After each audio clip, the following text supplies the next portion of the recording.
सुमनसवन्दित सुन्दरि माधवि चन्द्र सहोदरि हेममयि मुनिगणवन्दित मोक्षप्रदायिनि मञ्जुळभाषिणि वेदनुते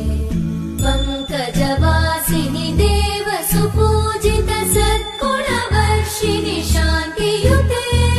जय जय हे मधुसूदन कामिनि आदिलक्ष्मि जय पालय माम्